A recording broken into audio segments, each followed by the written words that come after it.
yung tungkol po dun sa SBSI cult sa Socorro. Ano pong suporta ang maibibigay ng DILG dun po sa LGU ng Socorro? Ang unang-unang maibibigay po namin ay ang peace and order, no? Dahil yung ang sabi sa akin ni Secretary, kinakabahan siyang pumasok roon. Bakit ganon? Anong pagkakilala sa grupo o sa komunidad? Ang sagot po nila ay dahil sa pagkakaalam nila, mga armado yon at may kakayahang lumaban. Thank you. Salamat, Mr. Chair, at magandang hapon po, Sec Abalos, Chief PNP Acorda, ang buong PNP, DILG at PNP family. Of course, ang ating Director ng BJMP at saka Chief ng BFP. So, yung unang tanong ko po, idudugtong ko yung tinanong ko kanina sa DNR budget hearing. Dito naman po sa DILG, yung tungkol po dun sa SBSI cult sa Socorro. Nung September 29, 2023, DNR issued a letter of suspension for the Protected Area Community-Based Resource Management Agreement o PACBRAMA in favor of Socorro Bayanihan Services Inc. o SBSI based on gross violations of its terms and conditions. This means that the privilege of SBSI to remain on the land has been revoked, or at least for now po suspended. Marami po sa mga okupante ay biktima ng panlilinlang at pagsasamantala. Gusto kong tiyakin kasama po nating lahat na mayroon silang tirahan, kabuhayan at komunidad na uuwian pagkatapos nito. Narinig ko na rin po kay Sec Yulo Loizaga na nakikipag-ugnayan na po kayo, Sec Abalos, sina Sec Remulla, pati si Sec Gatchalian, sa kanila para sa isang integrated approach at bukas po yata meron po kayong pulong tungkol dito. So, ang tanong ko po paano po ang DILG makaka-assist sa smooth at saka mapayapang enforcement ng suspension notice, pati po yung reintegration at posibleng resettlement ng mga occupants? Ano pong suporta ang maibibigay ng DILG dun po sa LGU ng Socorro? Magandang hapon po, Sir Chairperson. Kami po ay nag-uusap ni Secretary Loizaga at meron nga kaming pagpupulong bukas, no, para lahat po ng mga issues na dapat mabigyan tugon ay bibigyan po namin kaagad ng tugon, no? So kasama po rito ang Secretary of Justice si Boying Remulla, no, ang Secretary of DNR at kami po, at nakikita ko po rito siguro kailangan siguro ang DSWD rito at maski nga sa paglilipat mga sa bahay ay siguro lawakan pa ito. Pero sa ngalan po ng aming ahensya, ang unang-unang maibibigay po namin ay ang peace and order, no? Dahil yung ang sabi sa akin ni Secretary, kinakabahan siyang pumasok roon, no?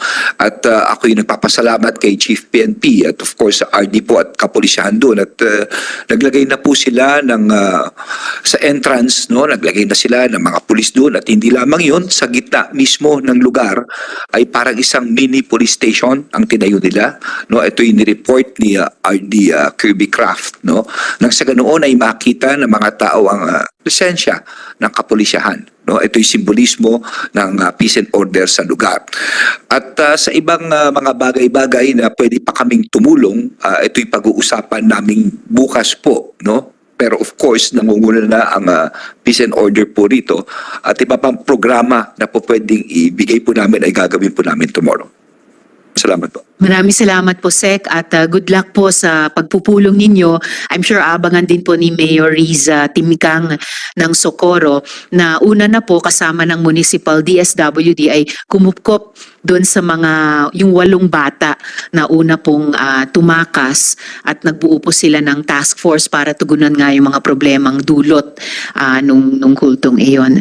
Salamat po. Mr. Chairperson, kasi tomorrow I will be in Basilan and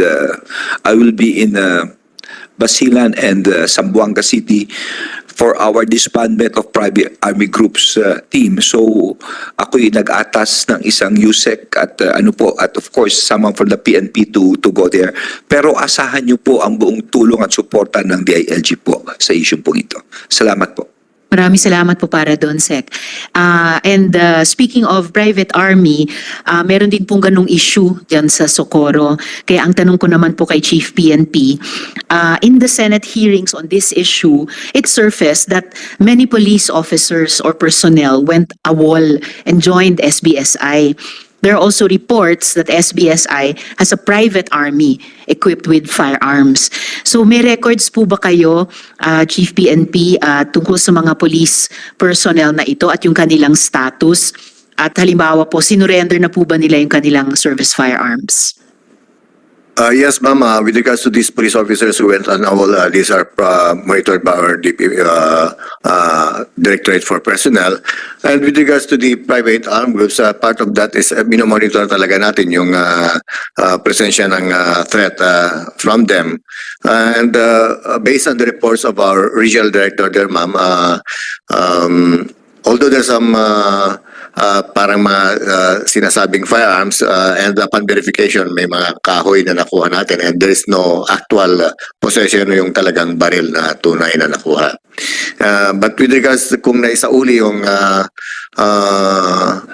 issued firearms ng ating kapulisan na nag-awol and join this group, alamin ko lang po sa aming DL ma'am kung properly turnover na po.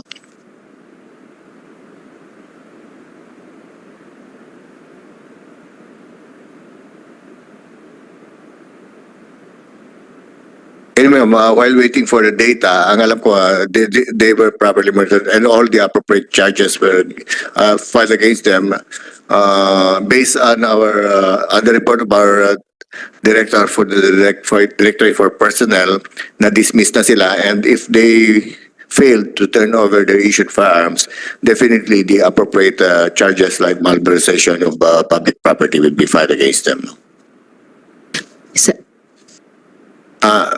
Correction, ma'am, na-turn over na po pala yung mga firearms nila na issued. Thank you po. Salamat po, Chief PNP. Yung tungkol dun sa upon inspection or verification, mga kahoy lamang na firearms ang nakita po ng PNP. Kailangan i-square lang yon dun sa at least yung testimony na binigay naman po ng NBI sa amin nung joint hearing namin ni Chair Doroy de la Rosa, na may sinabi po kasi ang NBI Region 12 na bago nila ipadala sana kaagad din yung mga ahente nila dun sa kapihan, ay nangailangan sila ng assurance na hindi mapapahamak yung mga ahenteng yun. At nung finalo up ko po yun, bakit ganon? Anong pagkakilala sa grupo o sa komunidad? Ang sagot po nila ay dahil sa pagkakaalam nila, mga armado yon at may kakayahang lumaban. At in fact, isa sa nakakabahalang testimonyang nakuha po namin dun sa mga, lalo na yung mga child victim survivors at ilang mga adults din, ayan, speaking of the angel, ay na sinasanay po sila at inoorganisa na mala private army. So, ano lang, observation ko lang po, Chief PNP, at baka pwede pong ewan kong nakikipag-ugnayan din po. I'd like to acknowledge the presence of our Senate President. With your permission, Deputy Minority Leader, Senate President Juan Miguel Zubiri, and of course, also Congresswoman Baronda of Iloilo is with us. To give moral support to the office of Senator JV. Thank you, Deputy Minority Leader. And acknowledge again Senator Bato, who's here earlier. In fact, the first one to come. Go ahead, Deputy Minority Leader. Thank you. Salamat, Mr. Chair. After my questions on this particular topic, if the Chair wishes to allow the Senate President to interject or to question first, I can suspend my interpellation. Pero tapusin ko lang, Mr. Chair, Chief PNP, itong usapin no dito sa yung kulto sa Socorro. There's a recurring issue on dismissed or retired police officers using their training and even possibly in other areas their government-issued firearms for nefarious activities. Halimbawa, yun na nga, joining private armies or committing crimes. I remember yung anggulong pong iyon ay lumabas din nung inimbestiga, I think ni Chair De La Rosa rin, yung na mga assassination kay Negros Oriental Governor Degamo. So, paano po ito matutugunan ng PNP? Actually, ma'am, that is now part of our measures na tinitinan. We are now conducting inventory of our personnel, especially these skills na medyo hindi dapat basta-basta na ipapasa kahit ninuman. So, nag-inventory tayo yan. And also, with regards to this situation in Socorro, wherein we really see that there is a problem dun sa area. That's why we establish our personnel, the presence of our police personnel there. Ang isang talagang nakakabahala, ma'am, is even yung the filing of case. Way back 2021, talagang may mga balak na tayong i-file na kaso but it doesn't progress. So we have to elevate it at the national level. So yun ang mga measures na tinitin natin and kung hanggang saan anong makakaya ng kapulisan, ma'am, we're giving our best to make sure that in our point of view kasi, ma'am, it's an engaged community. So dapat they have the full trust of the police. So we are establishing our presence there and we'll see to it that kung ano yung mga concerns, yung mga issues na dapat mailabas ay it will be protected po.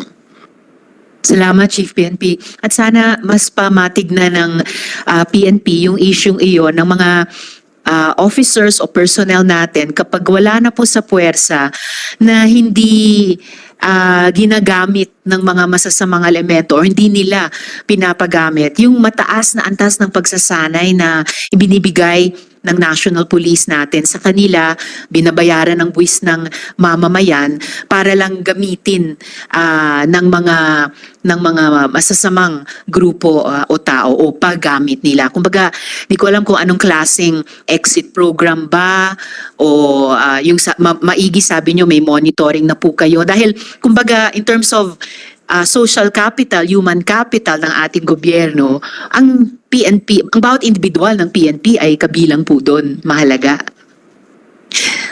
Opo, ma'am. Actually, yung conduct of training is not only limited to that area. Kaya talagang binigyan namin ng pansin, ma'am, that to really strictly monitor yung conduct of training wherein it involves the police, even active at saka pati na rin po yung mga retired po. Salamat po, Chief PNP.